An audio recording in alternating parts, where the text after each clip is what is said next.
Hello everyone, good morning guys. आज हम just learn India पे वीकली चैलेंज के साथ डे 16 के साथ हम जाएंगे। और गाइज आज हम टॉपिक्स जो भारतीय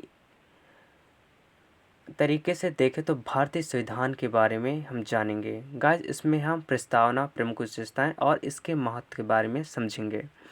तो गाइज ये इम्पोर्टेंट टॉपिक्स रहने वाला है और आपको इस टॉपिक से रिलेटेड बहुत कुछ सीखने को मिलेगा। तो गाइज आप न्यू है तो प्लीज़ इस चैनल को सब्सक्राइब, लाइक, शेयर ज़रूर कीजिए गाइज। और ऐसे टॉपिक से रिलेटेड हम डे वाइज डे कवर करते जाएंगे। तो गाइज आप पर डे आपको सबसे पहले नोटिफिकेशन मिले तो गाइज सबसे पहले आपको चैनल को लाइक, फिर सब्सक्राइब, फिर उसके बगल में जो बेल आइकन है उस पर क्लिक कीजिए ताकि आपको पल पल की खबरें सबसे पहले मिल सके। तो गाइज हम सबसे पहला बात करते हैं प्रस्तावना, जो कि संविधान को आत्मा क्यों कहा गया है। तो गाइज हम बात करते हैं संविधान की जो प्रस्तावना है उससे रिलेटेड आत्मा कही गई है, क्योंकि यह संविधान के उद्देश्य और सिद्धांतों को संक्षेप में व्यक्त करती है। जैसे कि गाइज यहाँ पर अगर हम संविधान की एक किताब है जो हम प्रस्तावना में उसमें कवर पेज में ही कवर की गई है, जो हमें यह बताता है कि उसके अंदर क्या मिलेगा। और वो भारतीय संविधान की प्रस्तावना इस प्रकार से है। उससे उससे पहले गाइज हम जानते हैं कि भारतीय संविधान जो है तो संविधान का अर्थ क्या होता है। तो गाइज हम बात करते हैं संविधान का अर्थ, यानी कि संविधान किसी भी देश का वह सर्वोच्च कानून या दस्तावेज होता है जो सरकार के संचालित नागरिक के अधिकारों और उसके कर्तव्य और देश की शासन प्रणाली को परिभाषित करता है। ठीक है गाइज, तो कुछ इस प्रकार से संविधान का अर्थ होता है। तो गाइज हम चलते हैं जो अगर संविधान जो किताब है उसकी प्रस्तावना भारत संविधान की जो मुख्य पेज पे लिखा गया है उस पे बात करते हैं। तो उस मुख्य पेज में लिखा गया है संविधान के कि हम भारत के लोग, यानी कि हम भारत के लोग, मैं डिटेल वाइज डिटेल देते जा रहा हूँ। हम भारत के लोग यानी कि जनता ही सर्वोपकारी।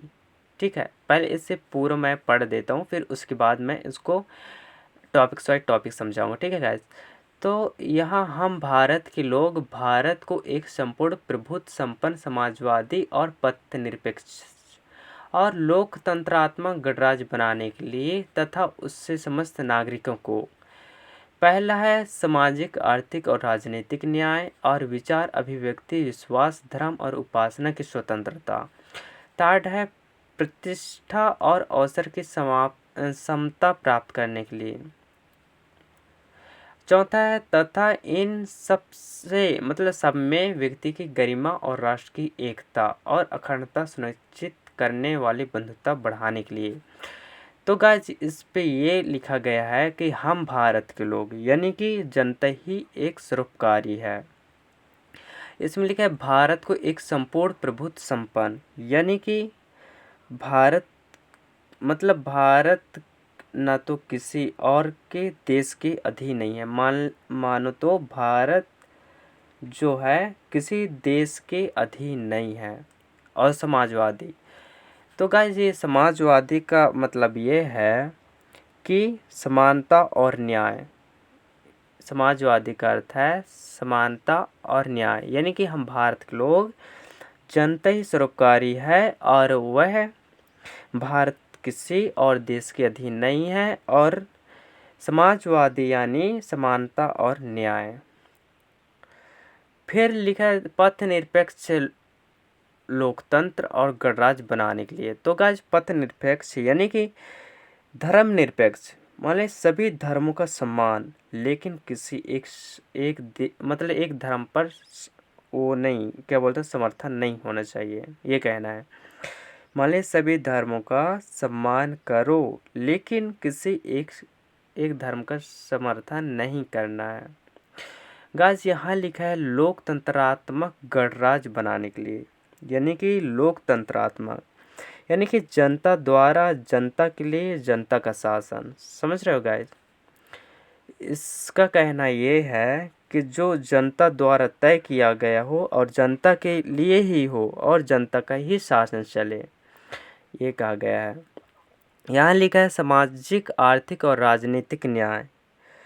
यानी कि हम इसकी वो न्याय की बात करें तो ये सामाजिक, आर्थिक और राजनीतिक न्याय, ठीक है गाइस। इसके न्याय की बात करें तो जो है सामाजिक, आर्थिक और राजनीतिक का न्याय होना चाहिए। और गाइस हम बात करते हैं गणराज्य। हम गणराज्य के टॉपिक्स पे कवर नहीं किया था। तो गणराज्य वह है गाइस, राजा या वंशानुगत शासन नहीं होना चाहिए, ये जनता द्वारा चुना गया ही शासन यानी कि राष्ट्रपति होना चाहिए, ठीक है गाइस। अब बात करते हैं विचार, अभिव्यक्ति, विश्वास, धर्म और उपासना की स्वतंत्रता। तो गाइस स्वतंत्रता यह है कि विचार, अभिव्यक्ति, विश्वास और उपासना की ही आज़ादी, ठीक है गाइस। जो ये है, जो हम विचार अभिव्यक्ति करते हैं या विश्वास और उपासना की ही आज़ादी होना चाहिए, ठीक है गाइस। अब हम बात करते हैं प्रतिष्ठा और अवसर की समानता, जो समता प्राप्त करने के लिए, यानी जो प्रतिष्ठा और अवसर है, हम समता यानी कि कोई भेदभाव नहीं और सभी समान है, ठीक है गाइस। इस पे ये है कोई भी भेदभाव नहीं होना चाहिए और ये सभी एक समान है। तथा चौथा में है तथा उन सब में व्यक्ति की गरिमा, ठीक है गाइस। व्यक्ति की गरिमा और राष्ट्र की एकता और अखंडता सुनिश्चित करने की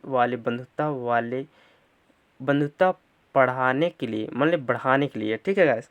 तो इसका मतलब बंधुता यानी कि इसमें भाईचारे की जो भावना है वो सभी में होना चाहिए। गाइस हम इस पे यह है कि ये जो मैं टॉपिक से प्रस्तावना बताया हूँ, तो इसमें यह कहा गया है जब दृढ़ संकल्प होकर अपनी इस संविधान सभी में आज तारीख 26 जनवरी यानी कि 26 जनवरी 1949 ईस्वी जो मिति मार्ग से शुक्ल शताब्दी सन 2006 विक्रमी को इस संविधान को अंगीकृत यानी कि अधिनियमित और आत्म समर्पित करते हैं। ये प्रस्तावना संविधान के उद्देश्यों और मूल्यों को संक्षेप में प्रस्तुत करती है और ये भारतीय लोकतंत्र की आधारशिला है। गाइस हम इसके जो कानूनी महत्व के बारे में बात करें तो ये केशव नंद जो भारतीय केस यानी कि भारतीय केस है 1973 में प्रस्तावना संविधान का महत्वपूर्ण हिस्सा है। और बिरुबरी केस यानी कि 1960 ये पहले इसे सिर्फ परिचय ही माना गया था, लेकिन बाद में इसका महत्व भी बढ़ा दिया गया। अब भाग 2 में हम बात करते हैं भारतीय संविधान की प्रमुख विशेषताएं, जिसमें हम दुनिया का सबसे बड़ा लिखित संविधान यानी कि मूल संविधान में 365 अनुच्छेद, 22 भाग और 8 अनुसूचित थी, बट आज के डेट पे वह बढ़ के 470 प्लस अनुच्छेद 25 और भाग 12 अनुसूचियाँ है। इसे समझने के लिए 3 चीज़ें याद रखें। गाइस संविधान लिखित है, ठीक है, जैसे किताब, बहुत बड़ा यानी कि दुनिया का सबसे लंबा संविधान। तीसरा समय के साथ बदला जा सकता है यानी कि संशोधित संभव है। संघीय और एकात्मक व्यवस्था यानी कि भारत में दोहरी शासन प्रणाली यानी कि केंद्र और राज्य, ठीक है गाइस।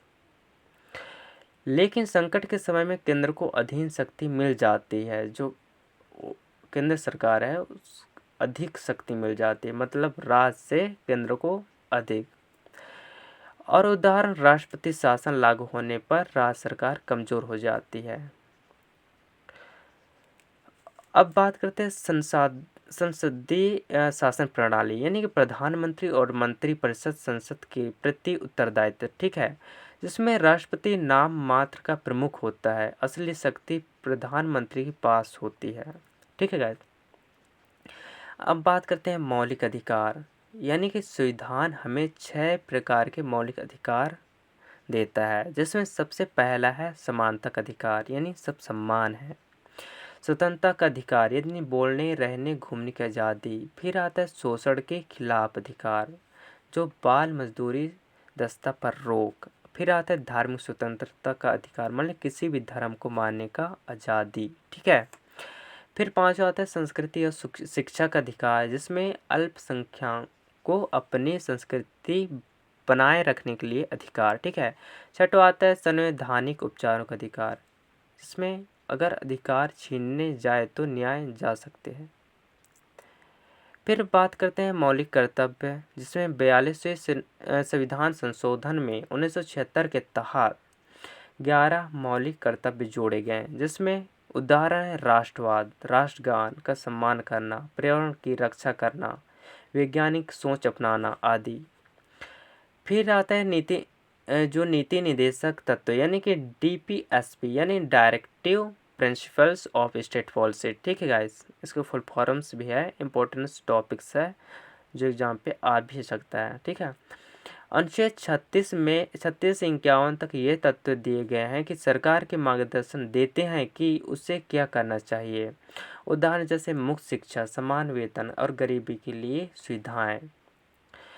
स्वतंत्रता न्यायपालिका यानी कि सुप्रीम कोर्ट संविधान का रक्षक है। ठीक है। सुप्रीम कोर्ट है वो क्या है, संविधान का एक रक्षक है।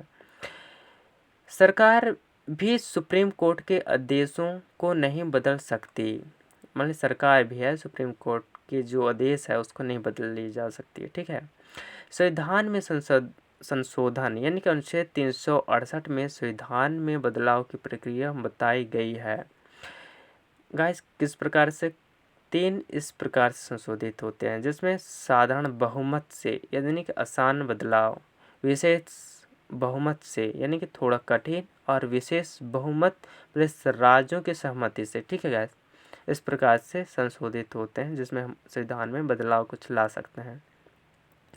भाग 3 में यह है कि भारतीय संविधान का महत्व है, यानी कि भारतीय लोकतंत्र की रीढ़ किसे कहा गया है, भारतीय संविधान को।